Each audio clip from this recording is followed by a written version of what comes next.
it was March of my sophomore year of college. And in the email, she said if I didn't lose weight, a huge chunk of my scholarship would be gone. And I was on a full ride track scholarship. And I had been struggling with my weight and binge eating and restricting for a while. And so I kind of knew it was coming, but I didn't really understand it.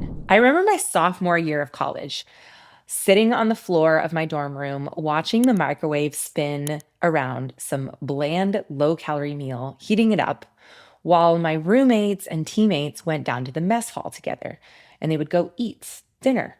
And I would stay back. And I remember that vividly, just like sitting on the floor, because I thought that eating alone meant that I was good, and good meant smaller. And if I could just get a little bit smaller, then everything would be better. And then I remember my roommates coming back, going to sleep, and I was just super lonely and my body was screaming for more because some frozen meal never filled me up. And that is when I started binge eating. And I had these chocolate peanut butter chewy bars in my drawer and I would just shove them down my throat because I was like filling some void I didn't know existed at the time. Anyways, I was in this cycle for a while. And I remember this email that I got from my coach, and it was March of my sophomore year of college. And in the email, she said if I didn't lose weight, a huge chunk of my scholarship would be gone. And I was on a full ride track scholarship. And I had been struggling with my weight and binge eating and restricting for a while. And so I kind of knew it was coming, but I didn't really understand it. But the worst part about that email was that my entire team was accidentally CC'd on it. And it was like my weight was on display for everyone else to see. It was just like some lesson. And of course, I was humiliated. And so I actually left the school. I was so embarrassed. And then for years afterwards, I was in this like vicious cycle of like trying to be this smaller version of myself. I remember going into the school at 125 pounds, and my coach kept saying, "We need you back at that weight." I haven't been 125 pounds since. I'm actually a lot more than 125 pounds. But that was the number I always thought that I should be. And that is why today we are talking about why the scale is lying to you and why you are worth so much more than a number on the scale, and why we need to stop continuously trying to make ourselves smaller versions of ourselves as women and actually take up space. And we're going to talk about why there's so much more than just the number on the scale. But that's why I don't use it as much anymore. And every once in a while, I will weigh myself, but there is so much more value you can get outside of just that one specific number you see on the scale. And real talk, science will show us that muscle is denser than fat. And so while muscle weighs more, it actually occupies less space. And this represents strength and vitality. And so nothing can compare to a strong, healthy body. Nothing can compare to that. And so when you look at the number on the scale, it doesn't show you how much muscle and how strong you actually are. It's just one piece of data. And I want to dive into the science plus some personal insights that prove how tracking lean mass, consistency, and performance, all while honoring how you feel, leads to lasting and transformational change. So for so many years, I used to obsess over the number on the scale, and I used to weigh myself all the time, but this never really measured how I actually felt. And I remember in my early to mid 20s, when I would weigh myself, I didn't actually track any other data. But now that I don't weigh myself as much and don't track the data as much, the numbers, I actually feel so much better now than I ever did in the past. And really, realistically speaking, in the past 8 to 10 years, I have literally weighed almost the exact same weight. But if you were to look at me at 25 and now at 35, being right around 145 pounds, I look so much different now because I have so much muscle. I think I remember probably at 25, I was maybe like 142.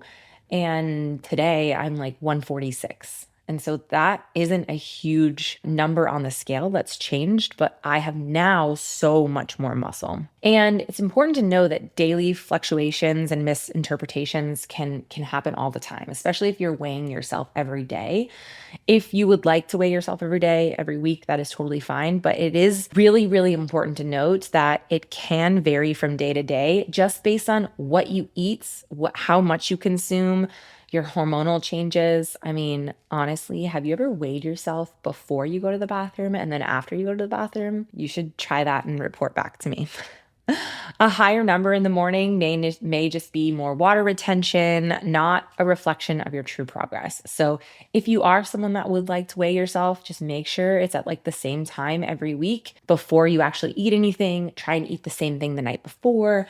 Try and do a similar workout the night or the day before, just so that you know that you're comparing it to similar numbers week over week. But again, we have to, if you are a woman that has a normal menstrual cycle, then you have to make note that your body will fluctuate just with hormonal changes themselves. And instead of the like letting these fluctuations affect your mood, focus on how you're feeling stronger over time.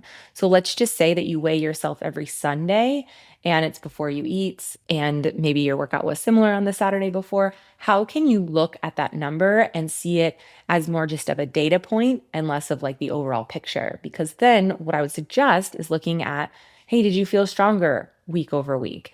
Do you feel better in your body? Do you have more energy? Are you feeling more balanced? Are you sleeping better?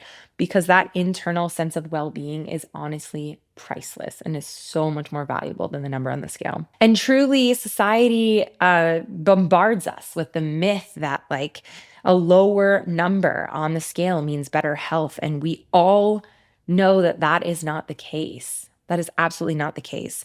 I have so many people that I've seen that look skinny or smaller, and they are not a measure of health just based on what I know about them. They don't work out, they don't eat well, they just look quote unquote skinny, but don't actually have great health markers. And really embracing the science of body composition and the inner experience of wellness will liberate you from having this unrealistic ideal number on a scale. And I know that this is so much easier said than done, but I promise once you go down this route, you will never look back, and will be so much easier to stick with it. So the scale will definitely F with your mindset. I'm just going to say that first and foremost. I know from experience, I know from a lot of clients' experiences that there is an emotional and physiological toll that you can feel when you step on a scale. It is absolutely there. It is not just a data point. And it led me to this constant anxiety and self-doubt, and that I never felt like I was good enough, and that I was always chasing this one number, and that even if I did hit that number, like life wouldn't be better. I would just be at that number. So focusing on this fluctuating number can overshadow the genuine positive feelings that you have in your body.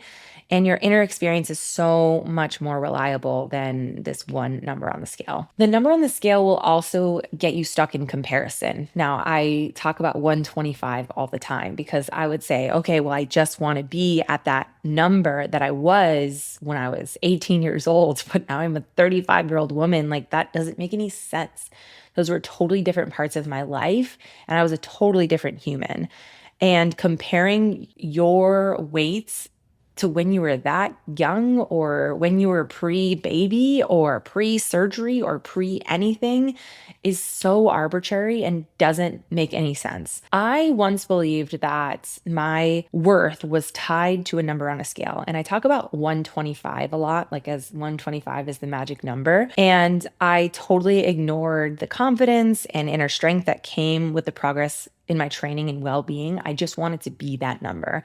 And so I was constantly comparing myself to be at that number, but it was just an arbitrary number, and one that I was when I was 18 years old. So when you fall down this comparison trap is when you know that maybe it's time to step away from the scale a little bit and really just focus on and hone in on how you feel. And then also like having a reality check with yourself, like really truly saying to yourself, am I obsessing over the scale? Am I extreme dieting? Am I like making this a huge aspect of my life that I'm not even focusing on how I feel and the strength that I'm getting. My real belief is that real progress comes from nurturing your body to feel its best, energized, resilient, strong, and happy, rather than just punishing it based on one piece of data that is that number on the scale. And in the grand scheme of things, your weight doesn't really matter. I mean, sure, there are some health markers and there are some doctors that would say differently. And sure, do I still go into the doctor's office every time and have to weigh myself? And I'll say, hey, I have my purse and my shoes on. Like, that's an extra 5 or 10 pounds. Do you want me to take this off? And they're like, no, it's okay. What is the point? Whatever. Health is multifaceted and it's not confined to one number. It's about how your body functions and how you feel on the inside. Strong, agile, joyful, happy. And a body with more muscle will always perform better and feel more energetic, even if the scale doesn't dramatically show those changes. So know that you may weigh the same or slightly more if you have more muscle on you. And really embracing your individuality. Like, every body is so unique. This can go back to the comparison with not even just comparing yourself to someone you used to be or an earlier age. This is also just comparing yourself to other bodies or other people that you see online, or maybe other friends or family members. Genetics play a huge piece of this, and no one ever talks about that. Your lifestyle, what your environment looks like, and how you train is also it's just a unique experience in health, which is not measured by a scale, but by the vibrant way that you live every day. And so really trusting the science behind body composition means celebrating your own journey and honoring the way that your body feels, rather than always going down that comparison routes based on who you want to be or who you want to look like, because you have no idea what their genetics are, number one, first and foremost, and how they actually live their day-to-day life. And also, if they are a personal trainer or a coach that does this like for their job, please, you guys, please, that is their livelihood, aka myself. I work out half the time for my job, not as much anymore because I sit behind my computer a lot. But when I was a trainer and I was, teaching 10 to 15 classes a week, I was on my feet all day long. And then I would also work out 1 to 2 times a day. Like, it was just out of control how people would compare themselves to me. And I'm like, please, please do not. It is literally what I do. And then, of course, like, redefining your self-worth when it comes to weight not actually mattering. I personally discovered that my value is rooted in strength, and strength allows me to show up confidently in every other aspect of my life. It's not the number. It's how it makes me feel and how I can show up and be this best version of myself. And true self-worth blossoms from internal progress, feeling confident, powerful, and at peace with your body. So now that we've talked about how much I hate the scale, I don't hate it. I just don't feel like it should be the one measure of data that you use. Let's talk about what metrics actually do matter. Obviously, we can look at the grand scheme of how you feel and your energy and how you feel on a day-to-day basis. But we can also look at body composition. And one of my favorite ways to measure body composition is with a DEXA scan here in Austin, Texas. And I know they're kind of all over the US, is a brand called Body Spec. There are also some really great other resources out there, but you do want to use a DEXA scan instead of like an in-body. They're just not as accurate, but you do want to have something that you can go to if you want to check it again in like 3 or 6 months or a year. That way, it's going to accurately show you the data. And this will track your lean mass. This will also track your body fats, muscle density. You can see so much more in a DEXA scan than you can, again, just like stepping on a scale. You can also see how much muscle you have. Like, it'll show you like right side versus left side. It'll show you how much water you have in your body. Like, it's super cool. And there's a lot of data points that you can track with that. So I'd highly recommend, if you are looking to track progress and have those data points, DEXA scan is where I would go. There's also a scale that you can use at home called Hume. And I've actually looked at the data from a DEXA scan and a Hume Health scale, and they are extremely, extremely accurate. It's crazy actually how accurate they are, because the DEXA scan is like literally a full body scan. And the Hume is like you're stepping on a scale and you're just holding something in your hands. So it's super cool. The other thing you can do And something that I actually really, really love to see from my clients is track visually. And I personally love videos. Some people like to take progress photos. Not a huge, I don't need progress photos, but some people like that or like to have it. I like to see your progress on like push ups or pull ups or squats. And then you can also kind of see your body that way. But if you want to take photos of yourself, I think that that would be a really great way to see that progress.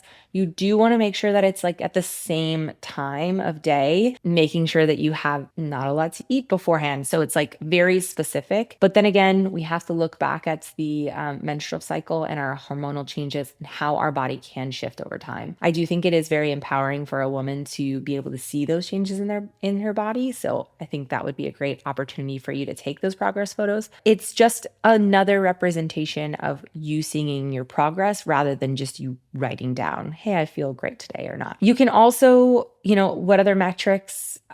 Consistency. The Broads app has a consistency calendar, so you can see how many times you've actually worked out. You can also look at like your health data in your app, in your phone, and you can see like what your steps are for the week. You can see your sleep scores if you wear an Apple Watch or some sort of wearable. All data is good data. So again, having that one number of this scale is fine, but what about all these other metrics of success? Something like if you are into tracking food, you can use Chronometer, which is a really great app to show you. They give some really cool data tracking graphs on how much you've consumed and how are you doing with your progress overall. And then lifting progress obviously is a huge one. In the Broads app, you can type in how much weight that you used and see your progress over time, which is super cool. This is also something that you can add in the reps you did. You can also write notes and how you felt. So say you did like a heavier weight or even if it was the same weight as last week and you felt better, that's another huge marker of success. And even just increasing the weight that you used is going to show you that you are getting stronger over time. And finally, how your body feels. This is the ultimate metric in my personal opinion, because at the end of the day, it all depends on how you feel. Energized, comfortable, resilient. These are all super important measures of success. Not something that you can visually step on or have a specific number, but could be a really great data entry or journal point on like how you really feel. So for example, I sometimes journal. I don't do that as much anymore, but I have to get back into it. But I do like voice notes as well. I think that's a great opportunity for you to like tell how you're feeling. I also started using the Calm app for meditation, and I can just do a check-in once a day of like, how am I feeling today? Those are all different ways to have metrics of your success. Some other ways you can measure success that aren't necessarily numbers are non-scale victories. I love me a non-scale victory, like you walking up a flight of stairs feels easier, like you are choosing some healthier alternative for a snack in the afternoon. Like you are choosing to go for a walk after you eat. You can also have small victories in how your clothes fits or just how you feel in general walking into a room. And then you can also set performance-based goals. I think this is a really cool thing for you to do if you are not someone that likes data, like numbers on a scale or data.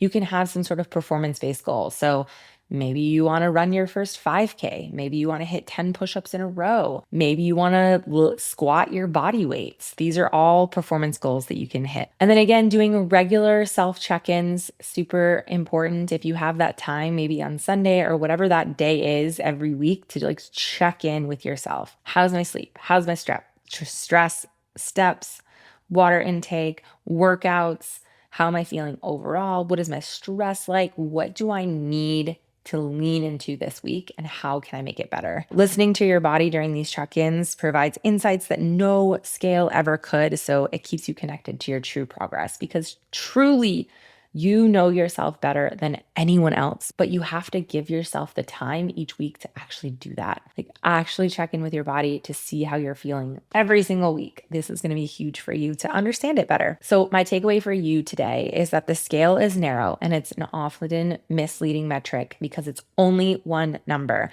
Real progress is measured in lean muscle gains from a DEXA scan, performance improvements like push-ups, pull-ups, some sort of performance goal, and most importantly, in how you feel in your body. Every rep, every photo, every moment of feeling strong and confident is proof that your journey is so much more than just a number on a scale. And your worth is so much more than a number on a scale. And you are more than your body. So, my challenge to you is let's shift our focus from a fleeting number to the enduring, empowering feeling of strength, vitality, and well being that our bodies can provide us on a day to day basis. Because truly embracing your unique journey, trusting your strength, and honoring consistency is going to remind you that the true measure of progress is the way your body makes you feel every single day. We have one body, we have one life. Stop wasting it on that one number on a scale. Love you so much.